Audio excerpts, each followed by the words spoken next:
انسان کا جو نفس ہے وہ انسان کا سب سے بڑا دشمن ہے آج۔ اللہ تعالیٰ نے جب قرآن نازل کیا اس وقت رسول اللہ صلی اللہ علیہ وسلم سے فرمایا، اور یہ قرآن کے اندر قرآن کے لفظ ہیں کہ رسول اللہ، اے نبی صلی اللہ علیہ وآلہ وسلم، کیا تم نے ان لوگوں کو نہیں دیکھا جنہوں نے اپنے نفس کو، اپنے دنیاوی نفس کو اپنا خدا بنا لیا ہے؟ اللہ اکبر۔ اب ہم اگر اپنے آپ کا احتساب کریں، اب اگر ہم اپنے آپ کے اندر جھانک کر دیکھیں تو ہم میں کتنے لوگ ایسے ملیں گے، ہم سب میں کتنے لوگ ایسے ملیں گے جنہوں نے اپنے نفس کو اپنا خدا نہیں بنایا ہے؟ اب آپ مثال لے لیجئے، سود اسلام میں کس قدر سخت منع ہے۔ ہم کوئی فیکٹری لگانا چاہتے ہیں تو ہماری ساری انویسٹمنٹ سود کی بیس کے اوپر ہوتی ہے۔ ہم تھوڑا سا دیتے ہیں، بینک ہمیں زیادہ دیتا ہے سود کے اوپر۔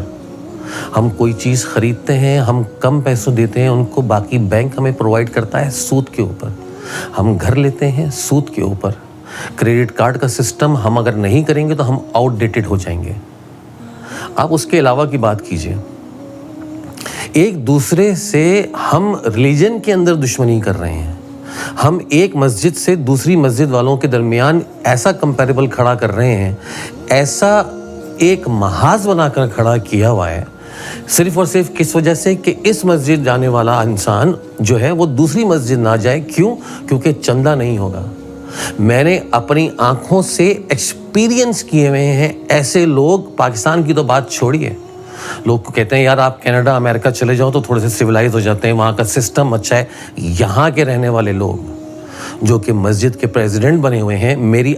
یہ میرا اپنا پرسنل ایکسپیرینس ہے کہ انہوں نے جائیدادیں کھڑی کر لی ہیں، ان کی کوئی نوکریاں، کوئی قابلیت، آپ ان کو دیکھیں گے آپ کہیں گے انگوٹھا چھاپ لگ رہا ہے یہ شخص، لیکن انہوں نے جائیدادیں کھڑی کر لی ہیں۔ کیسے؟ کیونکہ وہ نہیں چاہ رہا کہ اس کی مسجد میں چندہ دینے والا کسی دوسری مسجد میں جائے، حالانکہ مسجد تو ساری کی ساری ایک جیسی ہونی چاہیے۔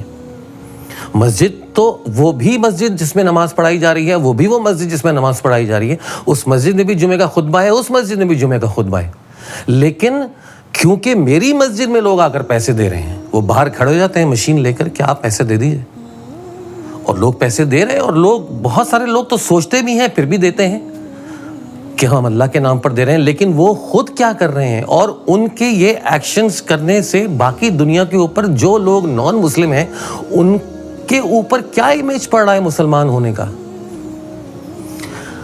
اتنی زیادہ چیزوں کو انکریز کر دیا ہے، اتنی زیادہ چیزوں کے اوپر لمیٹیشنز لگا دی ہیں، جبکہ اللہ تعالیٰ نے ایسی کوئی لمیٹیشن انسان کے اوپر نہیں لگائی ہے۔ اللہ تعالیٰ نے یہ کوئی مذہب اس لیے نہیں بنایا، یہ جو دین اسلام بنایا اللہ تعالیٰ نے جو نازل کیا ہے، وہ اس لیے نازل نہیں کیا کہ آپ کو ٹارچر کیا جائے۔ ہاں، آپ اس کام میں نکلیں گے، اگر آپ نے ٹھان لیا کہ ہاں میں نے اللہ کے کام پہ نکلنا ہے، تو اللہ تعالیٰ آپ کو آزمائے گا، ٹھوک بجا کر آزمائے گا۔ آپ کو مشکلات ہوں گی، آپ کے سامنے آزمائش ہوگی، لیکن اللہ تعالیٰ نے باقی لوگوں کے لیے، آپ کے لیے تو آزمائش ہوگی، کیونکہ لوگ نہیں چاہ رہے کہ آپ سیدھی بات بتائیں، لوگ نہیں چاہ رہے کہ آپ اللہ کا ڈائریکٹ پیغام بتائیں، کیونکہ اگر آپ نے اللہ کا ڈائریکٹ پیغام لوگوں کو بتا دیا تو لوگوں کی دکانیں بند ہو جائیں گی۔ ان کو کون دیکھے گا؟ جب آپ کو پتہ لگ گیا کہ یہ مینول ہے، یہ پڑھ لو کہ تو سب کچھ پتہ لگ جائے گا، تو اس ٹیچر کا کیا کام رہ گیا جو اس مینول کی ہی آپ کو تیاری کرایا جا رہا ہے، جس کے اندر اس کو خود نہیں پتا کہ وہ صحیح بات بتا رہا ہے یا نہیں بتا رہا، اس کے خود اعمال اس چیز کے قابل نہیں ہیں، اس کے خود ایکشن ایسے نہیں ہیں، وہ خود جس جگہ سے ہو کر آیا ہے، وہ خود جس انسٹیٹیوٹ سے اور جس جگہ سے ہو کر آیا ہے، وہاں اس کے عقائد کو ٹھیک کرنے کے لیے کوئی موجود نہیں تھا، کیونکہ وہاں جس نے وہ پڑھا اس کو بھی اس نے کتابیں ہی پڑھائیں۔ جس پوسٹ کے اوپر ہم ہوتے ہیں وہاں اگر کوئی ہمیں 4 پیسے کی رشوت دیتا ہے کہ یہ ایکسٹرا پیسہ مل رہا ہے، کام کر لو، تو ہم صرف اور صرف یہ سوچ کے کہ ہاں اللہ نے تو بار بار لکھا ہے کہ میں معاف کر دوں گا، ہم معافی مانگ لیں گے اللہ سے، کیا ہو گیا، سب تو کر رہے ہیں، سارے لوگ کر رہے ہیں۔ آپ کسی ایسی چیز کی جسٹیفیکیشن، اگر آپ 100 کام اچھے کرتے ہیں، اگر آپ 5 وقت کی نماز پڑھتے ہیں بغیر مس کیے، اور آپ اس کے ساتھ ساتھ یہ غلط کوئی بھی کام کر رہے ہیں کہ آپ رشوت لے رہے ہیں، آپ سود کھا رہے ہیں، آپ زنا کر رہے ہیں، آپ کچھ اور غلط کر رہے ہیں، آپ حق تلفی کر رہے ہیں، آپ غریب کو نیچا دکھا رہے ہیں، آپ غریب کا حق مار رہے ہیں، آپ کمزور کو دبا رہے ہیں، آپ چاپلوسی کر رہے ہیں امیر کی جو حیثیت والا ہے، آپ